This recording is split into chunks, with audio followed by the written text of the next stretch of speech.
The best of the Morning X. 99X. The ladies love Cool James. LL Cool J, welcome to the Morning X. Well, good morning.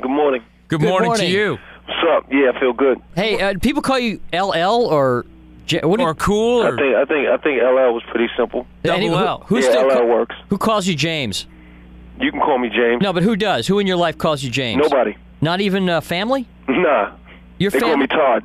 They call you Todd. Okay, all right. You got so many names, so many options, LL. Yeah, it's good in life. It's a good thing to have options in life. Very important, very important. Hey, you've done so much film stuff and TV stuff. Where do you think you got your break as far as stepping into the next realm? Because you did a lot of stuff, and then bam, you got a lot of respect and started acting with big people like Pacino and stuff like that. What was the movie that launched you onto that next stage? I think, believe it or not, that would probably be Halloween H2O. Think so? Really? Because I just got a chance to.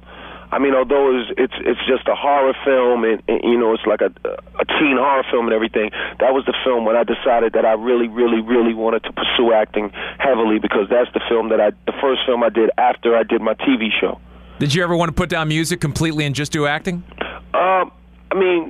All kinds of things pass through your mind when you're involved with entertainment, but at the end of the day, I see no reason to limit myself and not do both. Because of your genre, you were one of the best when you were in full time doing it, and you still are. But I thought for a while there you kind of slowed down on the music and were going to back off.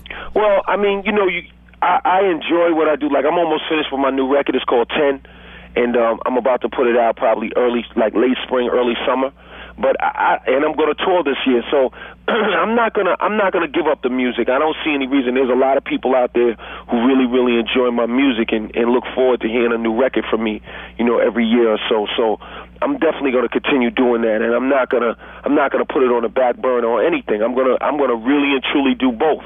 There are a lot of great companies out there that have more than one business, more than one division, and I'm going to do both, and and enjoy myself. You're I'm a going to do film and music. Now, you just celebrated a birthday, right, LL? Yeah. Do you think that, especially in the rap world, can you get to a certain age where you lose cred with the rap audience? Nah. Not if your name is LL Cool J. So I think you got to have hot records. I don't know if that's the truth. I know from where you sit, you probably think that. No, I'm wondering. I have no idea. I have no idea. No, it's you'd be surprised, man. You'd be surprised at how many people who've had huge albums in the last year and a half or the last 2 years in rap music are like 2 and 3 years older than me. Because you'll be shocked. But I don't think it's my position to go on the radio and talk about it. No, I know. But for me, I think that art and creativity is timeless. If you don't abuse your body, and if you don't run around and blow your brains out with drugs, and if you really care about what you do, and if you pay attention, and if you really love the music, then there's really no limit to what you can do. Who would have thought that a group like U2 or a group like the Rolling Stones would be able to do what they do? Sure. Sometimes it's like, when you're at the lead or on the cutting edge of a genre, people don't know what to expect when you get to certain levels. Like, how can a rapper have a 14th record? How can you have a 21st album? Right. These are just things these are bridges we haven't crossed. So I definitely think your question is valid, but in my opinion, I just don't think that it's about age. I think it's about just the quality of the music, how you take care of yourself. Are you 40 years old and like, do you have a stomach that hangs down to your ankles, or are you in shape? You know what I'm saying? Do are you 30 and in shape, or are you 30 and out of shape? You know what I'm saying? So, I understand. I know. Yeah. I think it's because of the kids and the attitude, and hey, no 40-year-old can tell me what it's like on the street. But I know what you're saying. I don't know. I don't think that it's as, this music is much more real than that. This isn't teen pop music. It's just that a lot of teenagers like it. There's a lot of people that have been loving this music for 20 years. So it's a true art form. As far as just some of the artists that are out there are really real. Like Dr. Dre is older than me. You know what I'm saying? Sure. People love what he's doing. You know what I'm saying? It's just a matter of just getting out there and just doing it.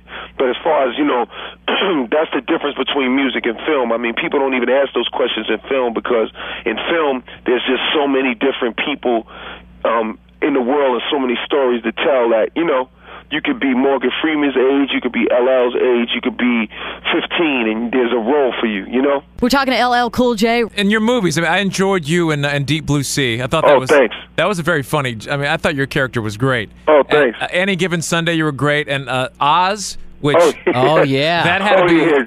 Jiggy Walker. Yeah, that had to be a blast just being Forgot. on that set. What was it like on that set when you came in there? Did you get a real vibe? Yeah, you get a vibe. You definitely get the vibe. It's like, it's funny. It's funny on that set, you know? It's funny on that set because it's like, you know, it's like being in a real prison almost. You know? That's what I'm saying. Do you feel like you're there? I mean, yeah, a little bit. Those guys, they stay in character all day, you know? Well, this movie, you had to take some, I heard some lessons for some of the action stuff. What did you have to do to train to get ready? Well, I had to, what I did was I had I had a great motorcycle instructor. And I had to, you know, ride these trial bikes. Trial bikes are these motorcycles that don't have seats on them. Mm-hmm. And, you know, they do all kind of stunts and tricks you might have seen on TV. Like, you'll see people take a motorcycle and climb up 2 rocks and do a wheelie and turn around. And so I had to learn all that kind of stuff. You weren't intimidated by doing that stuff? A little bit. Definitely a little bit. But, you know, that's the fun of acting. You get to do so many different things that it's just wild, you know. It's just that much more fun. But I went on and did it, and I was riding around my property and getting crazy on the bikes. And then when I got in the movie, I was pretty much ready. I only fell a couple of times, only looked stupid once or twice.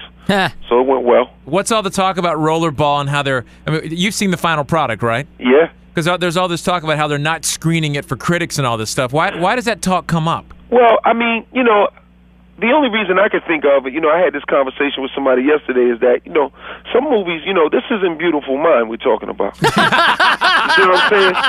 You know, I mean, you know, this, you know, we gotta keep it, we gotta be focused here and know what we're talking about. You know your product. Yeah, man. So it's like, you know, what is the point of letting somebody see the movie for them to sit there and tear the screenplay apart when that's not what the movie is about, nor is that who it's for. I agree, man. Here. Know, the movie is for people who just want to go to the movies, eat chocolate-covered raisins, and scream and go ooh and ah. This is not for people who want to just, you know, who want to go and have a cinematic experience, right, and be tear-jerked and taught a lesson about society. You know, I got to keep it real with you. So, you know, this is like this is a roller coaster ride, man. This is in the Charlie's Angels, you know, Deep Blue Sea, but more like Charlie's Angels, sure, like action, crazy, but like, you know, like kind of like that Matrix vibe a little bit.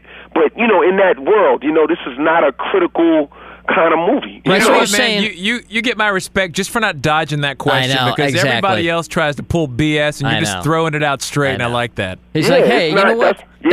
That's not what it is, you know? Don't expect to see LL sit next to Russell Crowe at the Academy Awards in March, Not but on have this fun one. at the movie. Not on this one. But have fun at the movie anyway. Absolutely have fun. You have a couple of movies coming out too this year. What other movies are coming out? I have a romantic comedy called Deliver Us from Ava. You know, it's a really funny movie with a young lady named Gabrielle Union. It's a lot of fun. It's about this woman who's basically on the husbands of her sisters' nerves so much that they basically hire a lover boy to come in to try to sweep her off her feet to get her out of their hair. It's And crazy. you are that lover boy. Yeah, it's funny. It's definitely funny. They give him like $5,000. He comes in, it gets crazy. LL, we know you got to go. We thank you for calling. Much love, man. I wish everybody the best. LL Cool J on the Morning X. The best of the Morning X. 99X.